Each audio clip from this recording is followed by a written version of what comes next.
kan banyak ulama-ulama muda yang sudah adaptasi dengan situasi. Terus terang kalau saya masih ulama, kata saya dikatakan sebagai seorang pengasuh pesantren itu masih kuno saya ini. Di ngaji saya juga ngaji model kuno-kuno itu, kalau saya masih kuno. Tapi kalau lihat yang lain sudah cukup modern lah gitu. Ya termasuk kiai Prof Taufik kan juga kiai juga.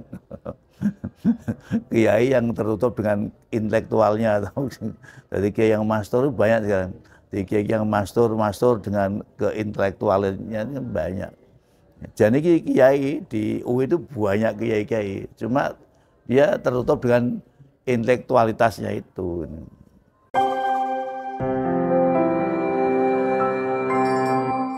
Ya, mungkin sakit cerita dulu Pak Yai tentang sejarah pesantren di daerah Mangkang Kulon. Assalamualaikum warahmatullahi wabarakatuh. Saya Ahmad Hadar Ihsan, Pondok Pesantren Al-Islah Mangkang Kulon. Jadi di sekitar Mangkang itu dulu pondok yang tertua itu Pondok Ndondong. Sekarang Pondok Pesantren Luhur Ndondong itu paling tua.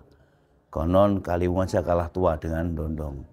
Nah pendirinya itu Bapak Kiai Syafi'i Pioronegoro. Itu beliau pernah menjadi pondok itu pernah menjadi markasnya di Ponorogo. Jadi sudah tahun berapa? 1800 ya, sekian. Jadi cukup lama. Bahkan saya pernah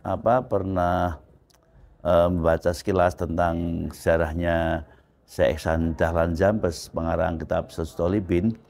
Itu beliau pernah mondok di Ndondong juga. Nah, itu pendirinya Kiai Syafi'i Pioronegoro. Jadi luar biasa, memang sangat tua. Nah, kemudian muncul pondok yang lain, ada Pondok Kaliwungu, pondok mana gitu, termasuk di Mangkang saja sekitarnya banyak. Ada Pondok Al-Islah sini.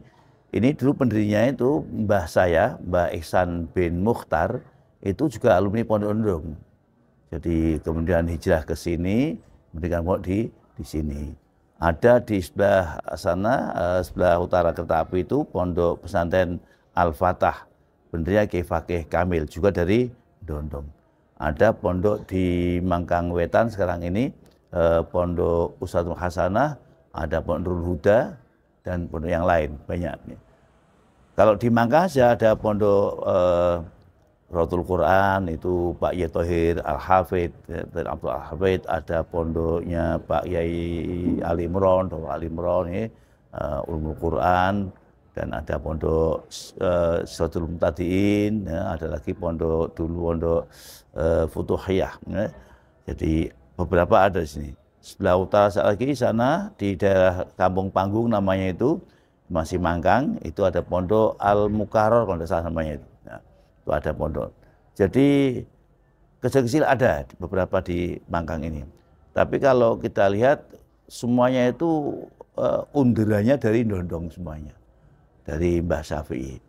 Nah kemudian sampai sekarang ini untuk Ndondong yang pegang Gus Toba. Gus Toba itu putranya Kiai Ahfadul Atfal, itu mungkin sudah yang kesekian ya dari Mbah Syafi'i, Gus Toba. Nah, mungkin kalau panjenengan bisa suan ke sana lebih jelas lagi sama Gus Toba tentang Ndondong ini. Apakah niku Yai napa? Ngapunten, Yai Yai Syafi'i itu ada keturunan dari Wali Songo atau pernah belajar sama Wali Songo atau gimana ya? Wah itu yang saya tidak tahu itu. Saya tidak tahu. Saya ini dulu pernah jadi markasnya di Ponorogo itu aja. Jadi selain itu tidak tahu sejarahnya. Tapi memang dari kalau tidak salah Kiai Sulaiman Darat pernah di Ndondong juga kelihatannya. Jadi memang tua itu. Jadi sampai sekarang alhamdulillah dipegang oleh Gus Toba juga jalan alhamdulillah. Menawi dinten niki perkembangan pesantren teng Semarang meskipun daerah Mangkang niku saged kados pundi? Untuk daerah Mangkang. Ya alhamdulillah kalau sekarang kan pripun nggih. Pondok itu nerano cah sekolah itu ora patek ora patek menarik. Zaman sekarang ya. Alhamdulillah sih ada dekat MTS, ada Aliyah itu. Jadi pondok-pondok itu juga apa nggih? Melu untuk berkah. Itu apa MTS ada berkah atau ya saling berkah lah. saling mengisi lah gitu. Alhamdulillah. Ya. Jadi hampir semua santri di sekitar ini sekolah di sini. Di MTS alias ini. Hampir rata-rata.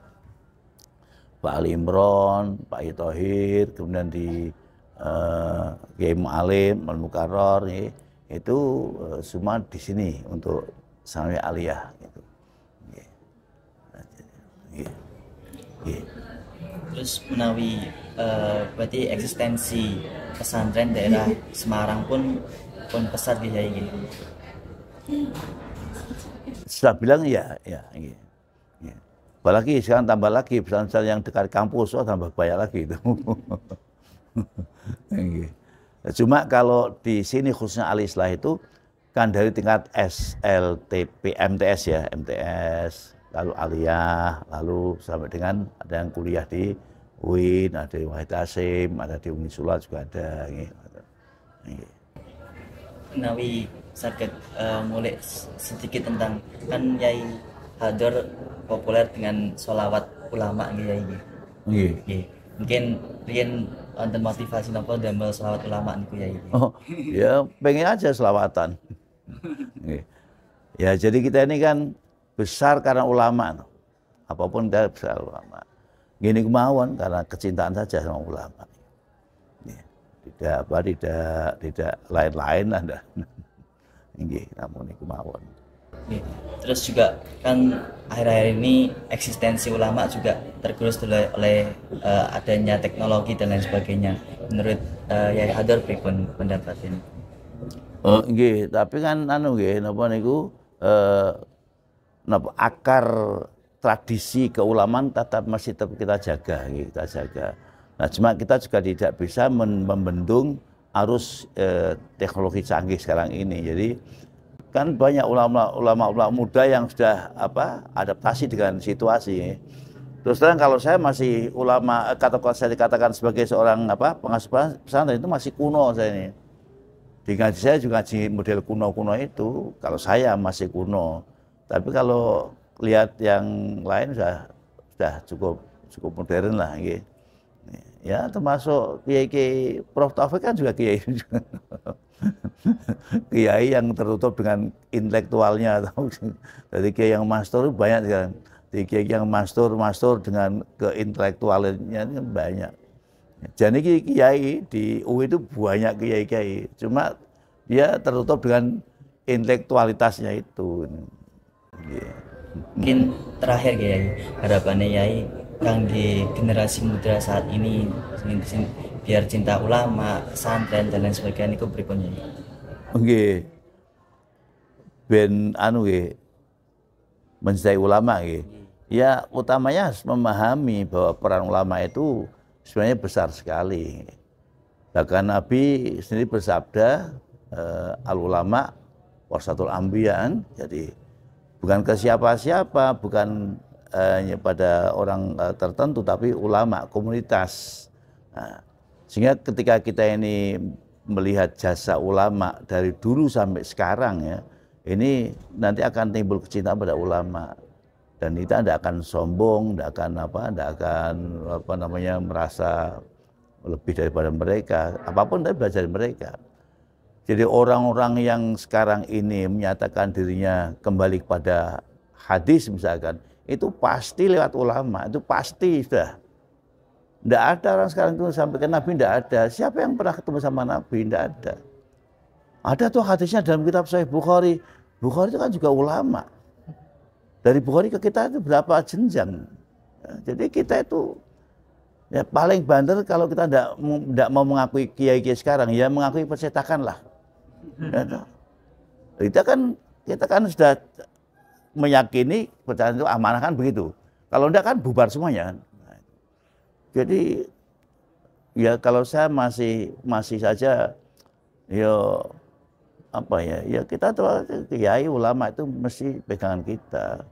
Toh mereka nanti sudah jenjangnya ke atas sampai ke Rasulullah SAW. Jadi kalau orang bilang ora usah keyakinan sebenarnya Kanjeng Nabi. Lu Nabi itu sampai kita itu juga berapa jenjang. Kalau kita melihat Imam Bukhari tahun berapa, Bukhari ke Rasulullah itu sudah berapa orang gitu. Dengan Bukhari ke kita, hampir tidak ada orang yang tahu kan. Dengan tahu hadis satu dari Imam Bukhari, tunjukkan ke Bukhari berapa orang jenjangnya, tidak tahu. Kalau tidak pesantren yang betul-betul pesantren hadis, itu kan tidak punya sanad. Ya. Kalau di Poncol Salatiga, yaitu di Pondok Al-Ittihad, atau ya itu ada pengajian khusus setiap Badil Akhir. Ya, itu Badil Akhir nanti sampai dengan Rabu terakhir. Itu rutin kalau tidak Bukhari, Muslim, Bukhari. Nanti akan diberikan sanadnya. Dari dulu kalau saya itu Ki Ahmad ya, Ki Ahmad dari siapa ya. Nah, itu sampai ke Imam Bukhari. Ki Ahmad dari siapa terus sampai Imam Muslim, baru nyambung ke Rasulullah kan.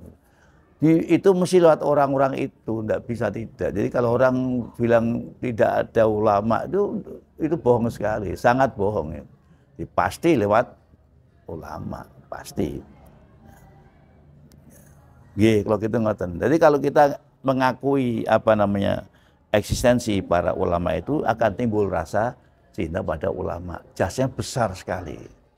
Seandainya mereka itu tidak ada terus arep ngopo awake dhewe. Iya betul. Kalau tidak ada Imam Syafi'i, tidak ada Imam Bukhari, itu, ya kita tidak akan kenal Rasulullah. Tuh. Pasti itu kan untuk sekarang, pasti ya untuk sekarang.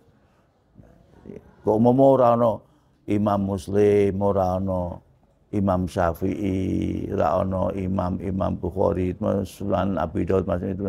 Itu kan ora ono, ndak ada mereka itu, kita ndak tahu apa-apa. Entah jadi apa kita itu. Nah, itu kalau kita pahami berarti jasa ulama itu besar. Maka kita mesti mencintai, bukan mencintai, menghormati dan mencintai beliau. Kalau kita ngoten nggih, wallahu alam nggih, monggo mawon.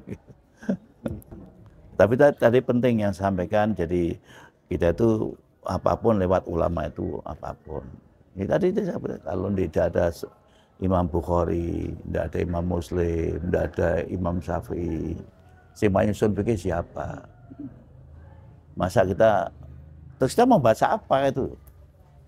Kalau tidak ada Imam Bukhari yang nyusun hadis, tidak ada Muslim nyusun hadis, kita semua mau baca apa kita? Sekarang mau apa itu?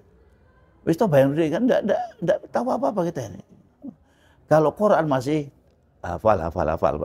Hadis kan enggak semuanya hafal. Nggih, ngoten pangunten nggih. Nggih, turun nggih. Waalaikumsalam warahmatullahi wabarakatuh.